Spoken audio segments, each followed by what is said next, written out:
Hi. Hi. Our third daughter, she passed away December 9th, December 9th. 2016. She was pronounced with SUIDS, which is sudden unexplained infant death syndrome. I started getting them in the van and buckled in, and that's when I heard the most terrifying, blood-curdling scream that I've ever heard. Yeah, I went in to go and feed her before we had left. We attempted to resuscitate her. We were doing CPR. We were calling 911. Probably the most difficult thing I could have ever experienced in my life was finding her. And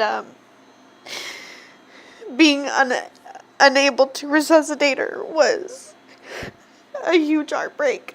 These two were standing in the doorway and they witnessed everything. When everything happened, it was just such a shock because it, happened out of nowhere. When I first built the mailbox myself, it was kind of a fun woodworking project, which I do many of. And I knew it was for such a special purpose that I felt everything had to be perfect on it. We decided to go ahead and decorate it. The mailbox was actually designed by our girls. They had a big say-so in what they wanted to be put on the mailbox. Especially the jewels. Yes. She said it has Glitter to have and jewels.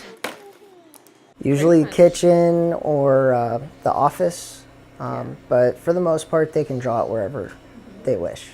They come to us when they want to write them. So she'll have her moments, and her way to cope with it is coming to us and saying, "Can I write Aniston a letter?" This one likes to put lots of hearts on it. We'll usually ask her, hey, what does this say? And she usually says, it says, "I love you, Aniston, I miss you," things like that. And of course, what's on paper is a bunch of hearts. It's just helping her cope a lot.